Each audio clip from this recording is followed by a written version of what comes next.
Preguntas. Ya que navegas por mi sangre y conoces mis límites y me despiertas en la mitad del día para acostarme en tu recuerdo y eres furia de mí, paciencia para mí, dime qué diablos hago, por qué te necesito, quién eres muda sola recorriéndome, razón de mi pasión, por qué quiero llenarte solamente de mí y abarcarte, acabarte, mezclarme a tus huesitos y eres única patria contra las bestias, el olvido.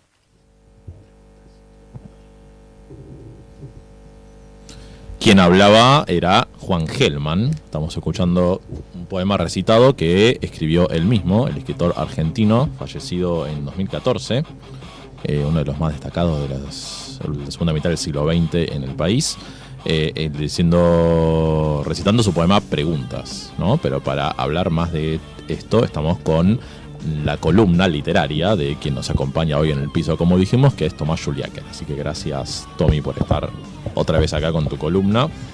Gracias, no voy a saludar porque sería medio raro porque estoy acá hace ya 40 minutos, una hora, sí. Así que...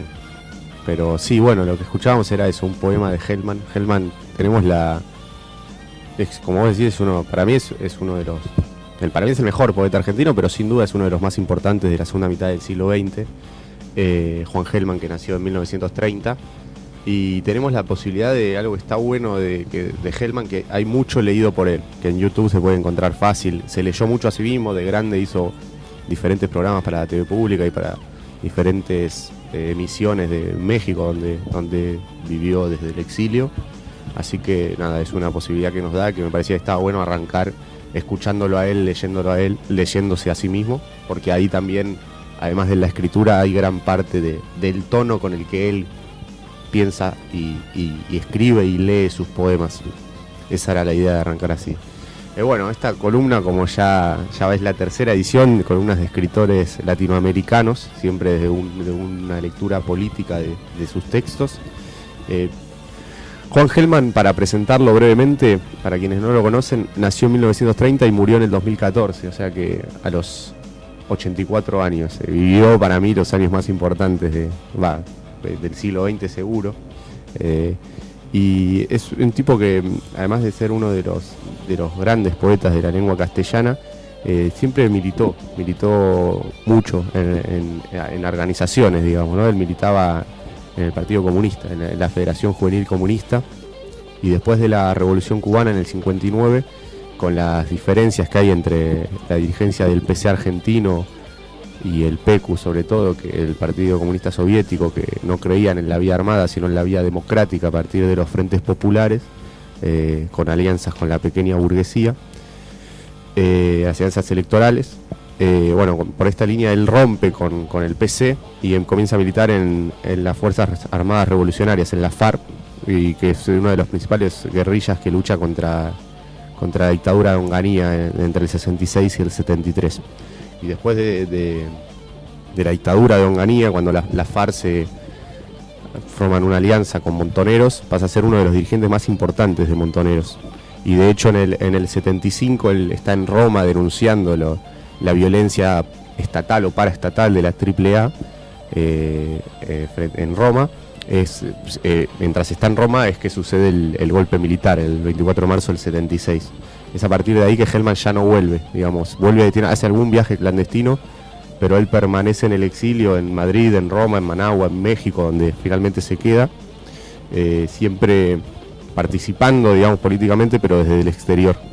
Y de hecho, bueno, algo que atraviesa su vida y su militancia política es que en agosto de 1976, el 24 de agosto o el 21, ahora te lo confirmo, el 24 de agosto del 76, sí, en la casa de Gelman estaba su hijo Marcelo y su nuera Claudia, que estaba embarazada, y lo fueron a buscar y se los llevaron a ellos y nunca más aparecieron. Eso también marcó su poesía. Bueno, eso en cuanto a su militancia política, sobre todo, digamos, y marcar que Gelman recién pudo volver al país en el 88, porque durante el gobierno de Alfonsín todavía se sostenían los juicios contra los montoneros, digamos, los juicios era en el marco de la teoría de los dos demonios. Todavía las causas judiciales están abiertas para investigar los crímenes de montoneros.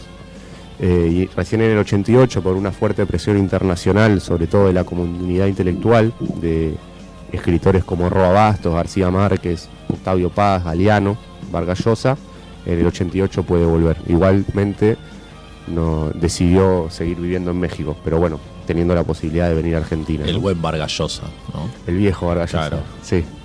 El que escribía. No, y que aparte sí, más cercano a la línea política de los escritores latinoamericanos de izquierda. Bueno, eso para contar su vida política. Me parece que es increíble que en el marco de todo eso que brevemente conté, se haya sido uno de los grandes escritores y poetas, sobre todo poeta, porque escribía poesía, de lengua castellana. De hecho, en el 2007 ganó el premio Cervantes. Fuera de la poesía, ¿tiene muchos escritos? No. Solamente no, escribió poesía. Sí, cuentos, narrativa no escribió. Narrativa. Escribió. No. Es un poeta, es prácticamente un poeta. Y un poeta que en los 60, ya antes, digamos, de la desaparición de su hijo y de su nieta, ya había eso, es una poesía muy innovadora, que aparte para mí tiene algo muy valioso, que es que en algún punto clausuró un debate que ya se podría haber clausurado hace mucho, pero siempre permanece, que es esta confrontación entre la literatura comprometida y el arte por el arte, porque es un tipo que su poesía, digamos, es una poesía comprometida políticamente, eso es indiscutible, pero a la vez tiene un trabajo con el lenguaje tan profundo que no, y tan particular de la poesía, que tampoco en ningún momento subestima el poder de la palabra, ¿no? y del trabajo estético de su poesía. Eso me parece muy valioso. Y bueno, en ese sentido, hoy lo que yo pretendía sobre todo era hablar de un poemario.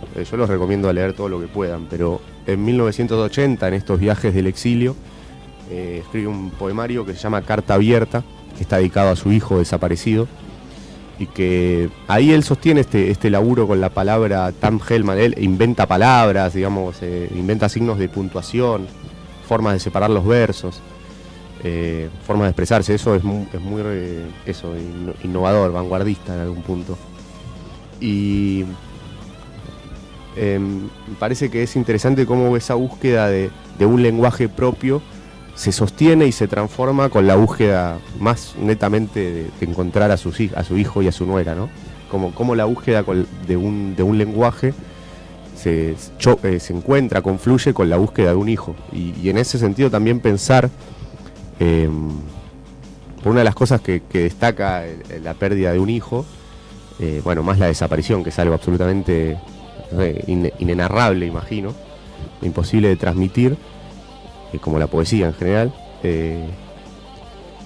Digo, un hijo que se queda sin padres es un huérfano, y un padre que se queda sin hijos no tiene un nombre. Es esa falta de esa palabra también un poco lo que motiva la escritura de Hellman, ¿no?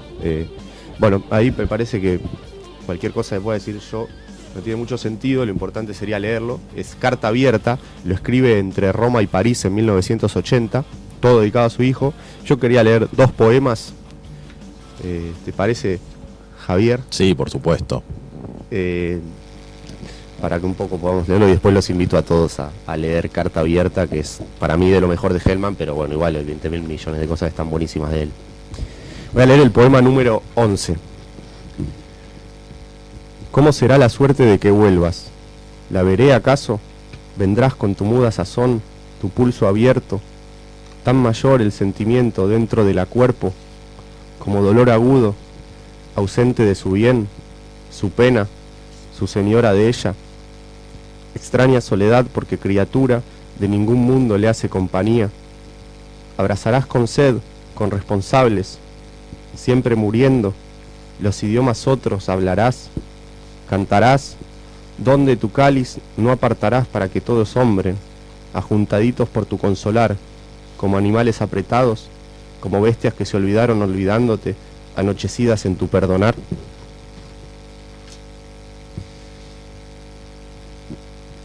Ahora me voy a leer uno más, que es el poema número 16.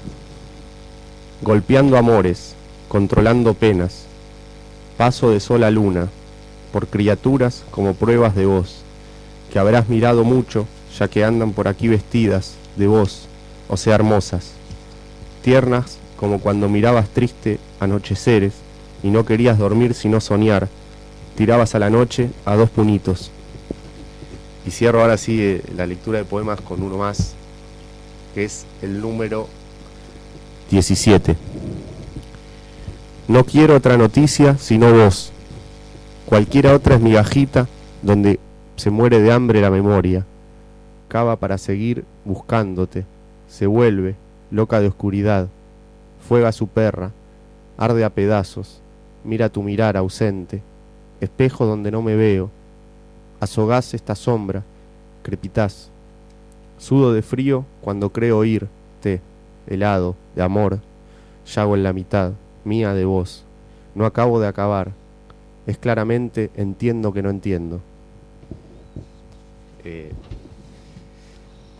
3 poemas de este poemario que recomiendo de 1980 de Juan Gelman, buscando a través del lenguaje de la poesía encontrar las palabras para poder expresar lo que nadie puede expresar. ¿En qué compilación se encuentran exactamente? En Interrupciones 1, que es una edición de Seis Barreal. Yo acá tengo el libro. Mercado Libre se tiene que conseguir. Seis Barreal igual también editó hace poco, reeditó su obra. Se consigue muy fácil Juan Gelman. Es un autor que por suerte se reedita mucho, que se lee mucho.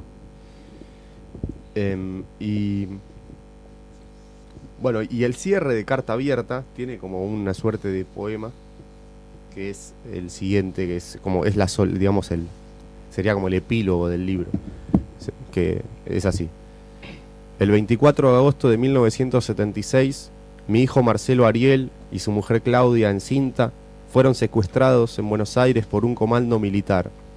Como decenas de miles de otros casos, la dictadura militar nunca reconoció oficialmente a estos desaparecidos.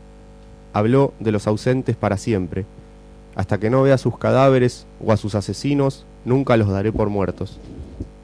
Parece también interesante pensar cómo el cierre, digamos, de este poemario que mantiene el laburo con el lenguaje tan Gelman, también tiene que dejar en claro algo, ¿no? Que es esto, que es una lucha, y hasta que no vea sus cadáveres o a sus asesinos, nunca los daré por muertos.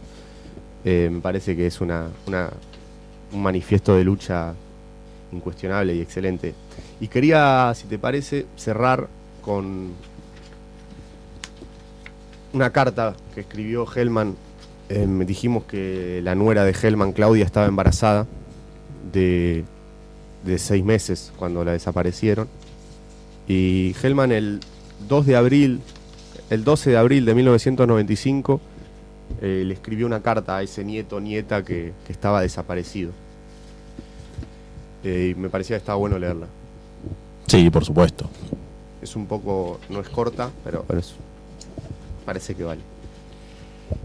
Dentro de 6 meses cumplirás 19 años.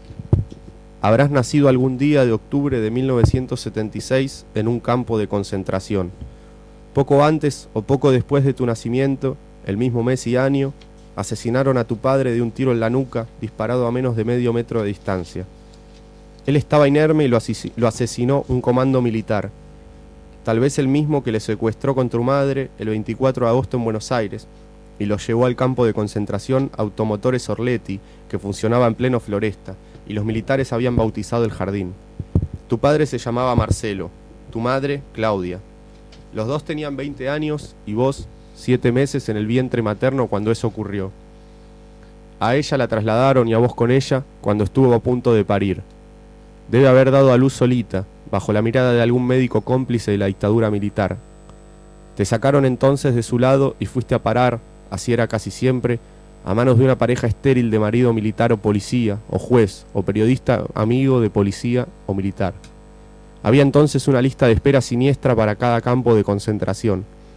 Los anotados esperaban quedarse con el hijo robado a las prisioneras que parían y, con alguna excepción, eran asesinadas inmediatamente después. Han pasado 12 años desde que los militares dejaron el gobierno y nada se sabe de tu madre. En cambio, en un tambor de grasa de 200 litros que los militares rellenaron con cemento y arena y arrojaron al río San Fernando, se encontraron los restos de tu padre 13 años después. Está enterrado en la tablada. Al menos hay con él esa certeza. Me resulta muy extraño hablarte de mis hijos como tus padres que no fueron. No sé si sos varón o mujer. Sé que naciste. Me lo aseguró el padre Fiorello Cavalli, de la Secretaría de Estado del Vaticano en febrero de 1978. Desde entonces me pregunto cuál ha sido tu destino. Me asaltan ideas contrarias. Por un lado, siempre me repugna la posibilidad de que llamaras papá a un militar o policía ladrón de voz, o a un amigo de los asesinos de tus padres. Por otro lado, siempre quise que cualquiera hubiera sido el hogar al que fuiste a parar, te criaran y educaran bien y te quisieran mucho. Sin embargo, nunca dejé de pensar que aún así, algún agujero o falla tenía que haber en el amor que te tuvieran. No tanto porque tus padres de hoy no son los biológicos, como se dice, sino por el hecho de que alguna conciencia tendrán ellos de tu historia y de cómo se apoderaron de tu historia y la falsificaron. Imagino que te han mentido mucho. También pensé todos estos años en qué hacer si te encontraba, si arrancarte del hogar que tenías o hablar con tus padres adoptivos para establecer un acuerdo que me permitiera verte y acompañarte, siempre sobre la base de que supieras vos quién eras y de dónde venías. El dilema se reiteraba cada vez y fueron varias que asomaba la posibilidad de que las abuelas de Plaza de Mayo te hubieran encontrado. Se reiteraba de manera diferente, según tu edad en cada momento. Me preocupaba que fueras demasiado chico o chica, por ser suficientemente chico o chica para entender lo que había pasado. Para entender lo que había pasado. Para entender por qué no eran tus padres los que creías tus padres y a lo mejor querías como a padres. Me preocupaba que padecieras así una doble herida, una suerte de hachazo en el tejido de tu subjetividad en formación. Pero ahora sos grande. Puedes enterarte de quién sos y decidir después qué hacer con lo que fuiste. Ahí están las abuelas y sus bancos de datos sanguíneos que permiten determinar con precisión científica el origen de hijos desaparecidos, tu origen. Ahora tenés casi la edad de tus padres cuando los mataron y pronto serás mayor que ellos. Ellos se quedaron en los 20 años para siempre. Soñaban mucho con vos y con un mundo más habitable para vos. Me gustaría hablarte de ellos y que me hables de vos. Para reconocer en vos a mi hijo y para que reconozcas en mí lo que de tu padre tengo. Los dos somos huérfanos de él. Para reparar de algún modo ese corte brutal o silencio que en la carne de la familia perpetró la dictadura militar. Para darte tu historia, no para apartarte de lo que no te quieras apartar. Ya sos grande, dije. Los sueños de Marcelo y Claudia no se han cumplido todavía, menos vos, que naciste y estás quién sabe dónde ni con quién. Tal vez tengas los ojos verde grises de mi hijo o los ojos color castaño de su mujer, que poseían un brillo especial y tierno y pícaro. ¿Quién sabe cómo serás si sos varón? ¿Quién sabe cómo serás si sos mujer? A lo mejor podés salir de ese misterio para entrar en otro, el del encuentro con un abuelo que te espera. Muy bien. Y cierro... Sí, para no terminar deprimiéndonos con todo esto, recordemos cómo terminó la historia, por suerte, para Juan Gelman, ¿no? Sí, no, la historia termina con que el 31 de marzo del 2000, María Macarena Gelman García recupera su identidad. Y bueno, hoy en día, ella que fue la neta de Gelman y que pudo disfrutarla los últimos 14 años de su vida al menos, vive en Uruguay y es diputada por el Frente Amplio. Así que bueno, nada, alegra a Juan Gelman. La conoció, ¿no es cierto? La conoció, claro, se encontraron y tuvieron un buen vínculo hasta que Gelman falleció hace 4 años. Aquí no entiendo, dice que nació en Montevideo, no puede ser. Sí. ¿Y cómo puede ser que haya nacido en Montevideo? Es una buena pregunta. No, igual no. Puede será un error. Sí, es un error. Vive en Montevideo. Claro, eso debe, claro. Porque se crió en Uruguay y bueno, es política, es diputada del Frente Amplio del Parlamento uruguayo. Pero no nació en Montevideo, eso es un error. Bueno, alegra a Gelman. Esa es la recomendación. Exactamente. Bueno, gracias, Tommy. Gracias, me quedo igual. Sí, por supuesto. ¿Algo más que agregar con todo esto? Nada, ojalá que eso no. Esperemos pronto tener otra columna con otro autor latinoamericano que pueda, de estos que realmente me parece que está buenísimo sacar el prejuicio a la lectura, a la literatura política, que en realidad es toda literatura. Bueno, muchísimas gracias por estar acá. Te esperamos con una nueva columna cuando quieras. Gracias. Y nos vamos a ir con otro tema musical. ¿Qué tenemos? El tema con el que vamos a cerrar la columna. Exactamente. Es alusivo. Es una canción de un disco que se llama Cantata del Gallo Cantor, que es del cuarteto del Tata Cedrón, que es que lo grabaron en los años 70. Él estaba exiliado, igual que Gelman, y Gelman le pasó diferentes poemas con los cuales Cedrón hizo canciones y discos. El que vamos a escuchar es un poema Ruidos que pertenece a al libro Relaciones de Hellman y bueno, con música de Cedrón. Ahí está. Así que nos vamos con eso y ya volvemos en un ratito con más programa.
Esos pasos lo buscan a él, ese coche para en su puerta, esos hombres en la calle acechan, ruidos diversos hay en la noche, sobre esos ruidos se alza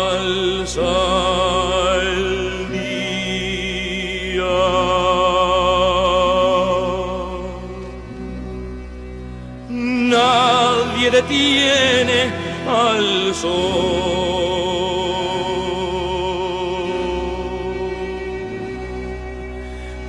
Nadie detiene al gallo cantor.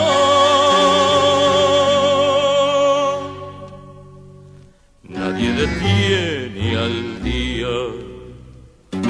Habrá noches y días, aunque él no los vea. Nadie detiene a la revolución, nada detiene a la revolución. Ruidos diversos hay en la noche.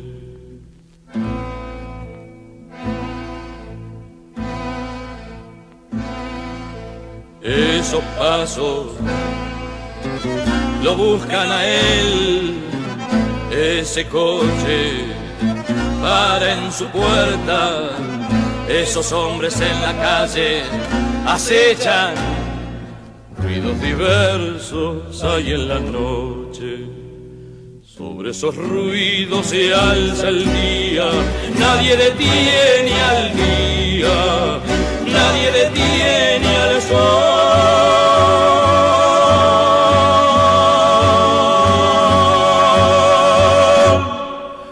Detiene al gallo cantor.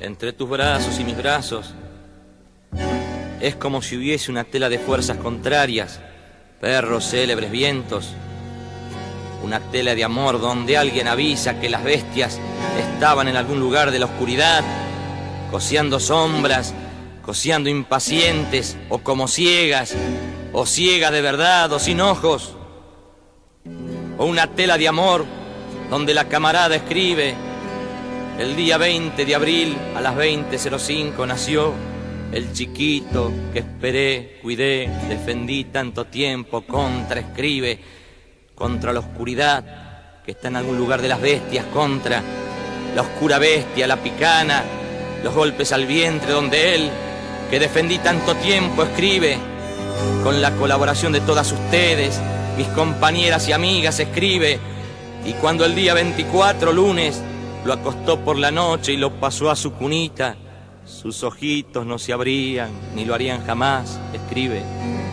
Atalectasia pulmonar, hemorragias, dijeron los médicos, los golpes, la picana, la violación, la cárcel de su madre, escribe. El niño fue testigo y mártir de la causa y héroe, escribe.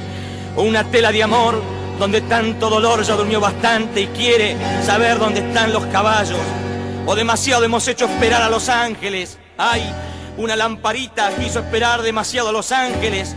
Una lamparita humana, suave. Hay caballos para derrotar al enemigo. El que vivió 5 días no es un caballo para derrotar al enemigo. No convirtió sus manitas en un caballo para derrotar al enemigo. No está galopando o corriendo ahora entre tus brazos y mis brazos, amada. ¿No está acaso corriendo o galopando entre tus brazos y mis brazos ahora? Así tiemblan nuestros amores, nuestras dichas.